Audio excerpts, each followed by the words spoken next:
আসসালামু আলাইকুম। এসডিএস ফালতু কথায় আমি সোহেল আপনাদের স্বাগত জানাচ্ছি। প্রতিদিন আমরা নতুন নতুন অতিথি নিয়ে আসি। আজকে আমাদের একজন অতিথি খুবই ভালো লোক, উনি উকিল, পেশায় একজন উকিল। আসুন তার সাথে কথা আগে বাড়ানো যাক। স্যার আসুন। আসসালামু আলাইকুম রাহমাতুল্লাহ।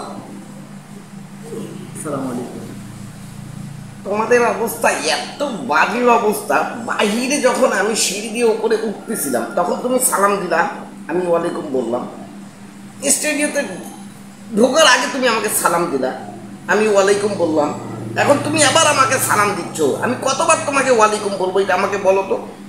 এটা তো আমাদের নিয়ম যে কেউ কোথাও তোমার নিয়মের কুষ্টি মারি আমি, তুমি এই নিয়মটা বাদে রাখবা কেন? 15 বার সালাম দেবে একজন মানুষকে, বারবার দেখালে তুমি বারবার সালাম দেবা, এটা কোনো ভদ্রতা? আমাদের অনুষ্ঠানের নিয়ম। কিসের নিয়ম তোমার অনুষ্ঠানে? এটা কি সালাম দেওয়া এত নিয়ম? সালাম খালি যেখানে দেখালে ভাইয়া আসসালামু আলাইকুম, ভাইয়া আসসালামু আলাইকুম, ভাইয়া আসসালামু আলাইকুম, এত সালাম কিসের? ওয়ালাইকুম আসসালাম। হ্যাঁ বলো, কি খবর, কেমন আছেন? আলহামদুলিল্লাহ আমি ভালো আছি। আপনি পেশায় একজন উকিল, জি তাই না? জি জি, আমি একজন। আমাকে দেখি একজন মনে হচ্ছে? বলবেন আমি উকিল ছিলাম, আমি উকিল ছিলাম, এখন উকিল নাই, বলেন। আচ্ছা, আমার কথা ভুল হতে পারে। আপনি পেশায় না, আপনি পেশায় উকিল ছিলাম। আপনি পেশায় উকিল ছিলেন। একদিন আমি যে আদালতের অবস্থা দেখতেছি এটাতে আমি খুব মন খারাপ করলাম। মন খারাপ করে পকেট থেকে একটা পয়সা বের করলাম। পয়সা বের করে একদিকে রাখলাম হচ্ছে মানবতা, একদিকে রাখলাম ওকালতি। তো এরকম করে উড়াইলাম, শেষ করে ধরলাম। আদালত হারে গেল, মানবতা জিতে গেল। তখন থেকে আমি ওকালতি পেশা বাদ দিয়ে দিয়েছি। যত মিথ্যা কথা তুমি বিশ্বাস করবো না, দুনিয়ার মানুষ সাজায় সাজায় নিয়ে আসে মিথ্যা কথা বলায়। ওই টাকা খাওয়া যায়? পরিবারে কি খাওয়ানো যায়? আমাকে বলো। তা আপনি তাহলে উকিলিতে পেশাটা শুরু করলেন দেখেন। আমার আব্বা ছিলেন জজ সাহেব, আমার আব্বা ছিলেন জজ সাহেব। তো উনার খুব ইচ্ছা ছিল আমার ছেলে জজ হবে, কিন্তু আমি দুঃখজনকভাবে জজ হতে পারি নাই। এলএলবি কমপ্লিট করে আমি উকিল হয়ে গেছি। সবচেয়ে বড় কথা, আমার কাছে কোনো ক্লায়েন্টে আসে না। পয়সা নাই তো ওকালতির কোনো লাভ আছে? তাহলে এখন আপনি কিভাবে চলছেন? আরে এইটা কোনো প্রশ্ন করলো তুমি? কিভাবে চলছেন? দুইটা পা দিয়ে আমি চলছি, চলবো কিভাবে? তোমরা মানে মূর্খ লোক থাকে গেল, চলতেছি কিভাবে? দুইটা পা দিয়ে আমি চলি। আমি কি মানে যে গাড়ি ঘর নিয়ে চলি নাকি? দুইটা পা দিয়ে আমি হাঁটে হাঁটে চলি। কেমন কথা বলো তুমি? তোমার কথা বলার কোনো মানে, তুমি খুব প্যাট নিয়ে কথা বলো। পা দিয়ে হাঁটি আমি, পা দিয়ে চলি, পা দিয়ে আমি সব জায়গায় যাই, বাজারে যাই পা দিয়ে, বাসায় যাই পা দিয়ে, স্কুলে যাই পা দিয়ে, কলেজে যাই পা দিয়ে, যে জায়গাগুলো সামনে পড়ে সবার সামনে থেকে আমি যাই পা দিয়ে, হাঁটে হাঁটে হাঁটে হাঁটে যাই। আমার এই কারণে কোনো অহংকার নাই, আর আমি অহংকার করিও না। আমি বুঝাতে চাচ্ছিলাম যে বর্তমান আপনার চলতেছে কি? আমি জানতাম যে আপনি একজন পেশায় উকিল এবং খুব ভালো মানের লোক একজন। তা আপনি এখন, আমি যেটা বুঝাতে চাচ্ছিলাম যে চলেন মানে আপনি কিভাবে আপনার দিন রাতি পার করছেন? হ্যাঁ, দিন আমি সকালবেলা 9টার সময় বিছানা থেকে উঠি।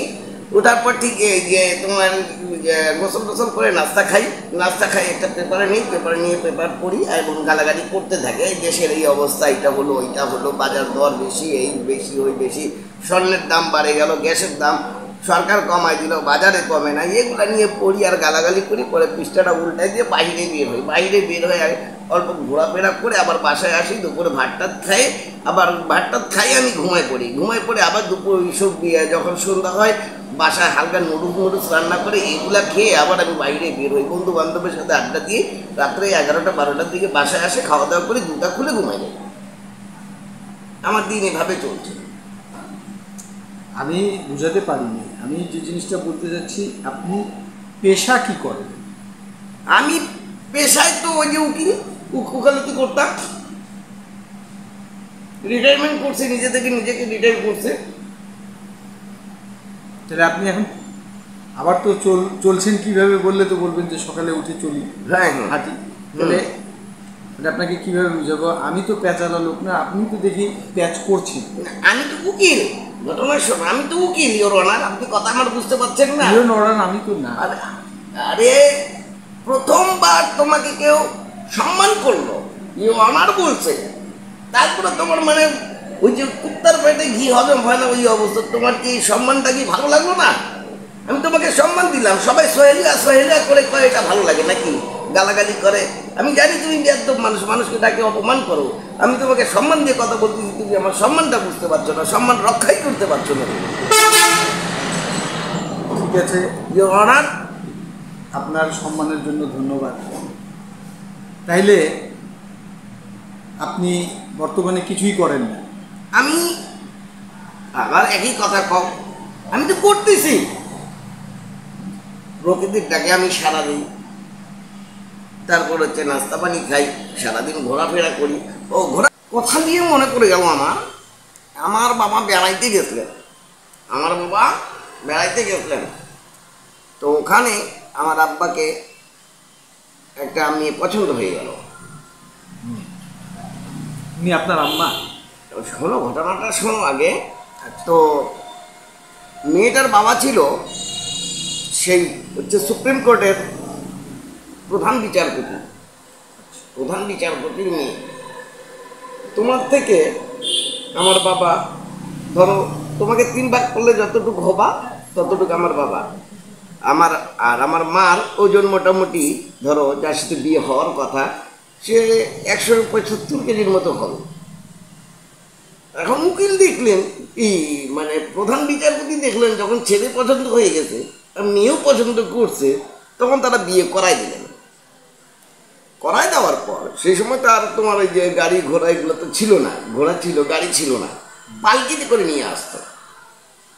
তো পালকিতে 4 জন থাকে, তুমি জানো মনে হয়, এদিকে 2 জন ওদিকে 2 জন। এর মধ্যে ঘটনা হলো গিয়া কি, যারা পালকি বহন করে তাদেরকে কি বলে? বেয়ারা। এই বেয়ারার একটা পাও অল্পটু দেখাই, তো এভাবে থাকে তোমার কি পালকি। তো একজনের পা যখন ব্যাকা হয়েছে তখন পালকিটা এরকম হয়ে গেল। তা আমার মা ঠিক অর্ধেক বাইরে বের হয়ে গেছে, অর্ধেক বাইরে বের হয়ে স্যান্ডেল গুলো দাম মারছে। কাকে? বেয়ারারাও কি রাগী ধরনের ছিল, বলো এই কথা আমি আর আমরা এটাকে নিয়ে যাব না, অর্ধেক রাস্তায় নামাই দিলেন, নামাই দিয়ে 4 জনে চলে গেল।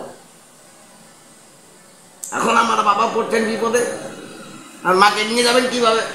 হাঁটাই তো নিয়ে যাওয়া সম্ভব না, পরে কোনো না কোনো বুদ্ধি করে বাসায় নিয়ে যাওয়া হচ্ছে।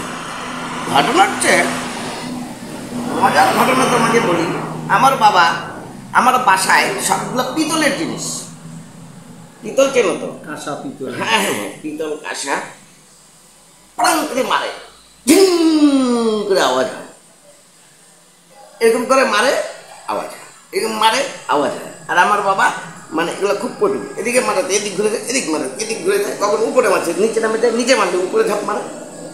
এইভাবে করে একদিনের সবচেয়ে বড় ঘটনা হলো গিয়া কি, আমি ছিলাম মোটামুটি ম্যাট্রিকে লেখাপড়া করি, পরীক্ষা দেব। তো ওই পান খায় পিক ফেলাটাকে কি কয়? পিকদানির মধ্যে অর্ধেক পিক ভর্তি ছিল, ভর্তি ছিল।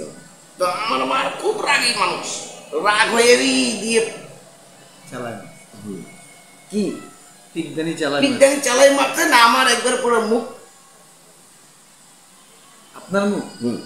আমার আব্বা সরে গেলেন, আমি পিছনে ছিলাম, আমার মুখের মধ্যে আসে পড়ছে।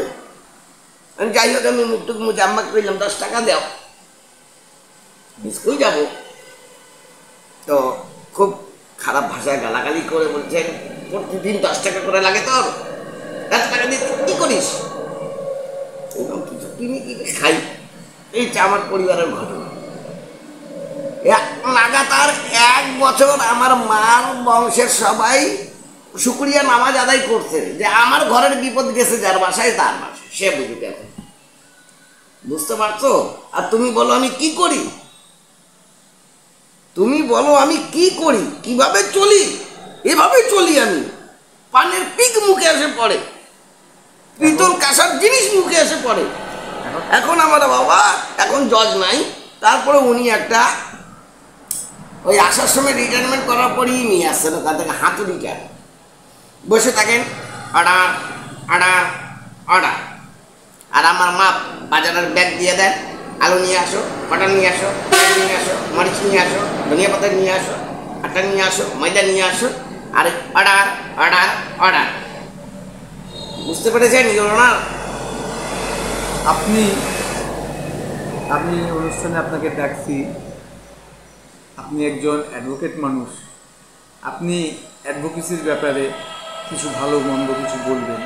তা আপনি দেখি আপনার পারিবারিক জীবন নিয়ে আসলেন, এমন একটা পারিবারিক জীবন যে জীবনের কি বলবো দর্শক, এরকম একজন অ্যাডভোকেট মানুষ যিনি মানবতার দিক জয়ী হয়েছে, যার ফলে উনি আর অ্যাডভোকেসি করেন না, তিনি স্বেচ্ছায় রিটায়ার্ড নির্বাচন দিয়েছেন। এখন আপনি বলুন, আপনার মিসেস আপনি ভাবি সাহেব কেমন? এই ভাবি নিয়ে মনে পড়ে গেল, মহল্লায় একটা মেয়ে ছিল, ভাবি ভাবি বলতাম, দেখতে সুন্দর ছিল। তো যতই দেখতাম মন ভরে, তো যতই দেখতেও মন ভরতাম, মন ভরে ভরে দেখতাম, দেখতাম ভালো করে দেখতাম ভাবি। কিন্তু ঘটনা হলো গিয়া ওই রকম আমি মেয়ে পাই নাই। কপাল গুনে আমার মার ডবল ওজনের মেয়ে পেয়েছি। মানে 240 কেজি 50 কেজি ওজন। খুব কষ্ট হয় যখন রিস্কায় করি আমি, ধরো বাজারে যাই, ঈদের সময় সবচেয়ে বড় সমস্যা হয় কি, সবার ব্লাউজের লাগে একটা কাপড়, আমার বউয়ের লাগে 3টা কাপড় ব্লাউজ। শাড়ি একটা শাড়িতেই তো হয় না, ঘুরে আসে একটা প্যাচ, আর একটা প্যাচ আস্তে আস্তে শেষ। পরে কি হয়, একই কালারের 3টা শাড়ি নিয়ে মাছ থেকে জয়েন করাই, জয়েন করে 3টে শাড়ি প্যাচ দিয়ে তারপর আঁচলটা লাগে। আমি ভয়ে কখনো ওকে নিয়ে বের হই না। যেখানকার 10 টাকা রিক্সা ভাড়া সেখানে 50 টাকা রিক্সা ভাড়া। তুমি বলো তো এটা মানবতা হলো? আমি তো মানবতার জন্য ওকালতি পেশা ছেড়েছি। এইটা কেমন কথা? রিক্সাওয়ালারা কি ধরনের কাজ করে, অটোওয়ালা কি করে, ট্যাক্সি কি করে, এগুলার তো প্রকাশ্যে বিচার হওয়া উচিত। একটা মেয়ের ধর্ষণ মামলা হয়েছিল আমার মনে আছে, ওকালতি পেশা ছাড়ার পিছনে অনেকটাই কারণ আছে। একটা মেয়ের ধর্ষণের মামলা হয়েছিল, সে মেয়েটা ধর্ষিত হয়েছিল 10 বছর বয়সে। তার রায় পাওয়া গেছে তার যখন 75 বছর বয়স। তখন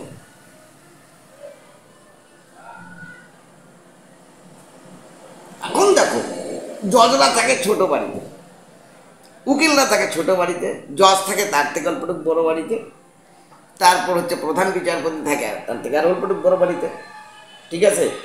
আর যারা চোর ডাকাত খুনি, তারপর হচ্ছে তোমার ধর্ষণকারী, তারা থাকে বড় দালানে, কিভাবে?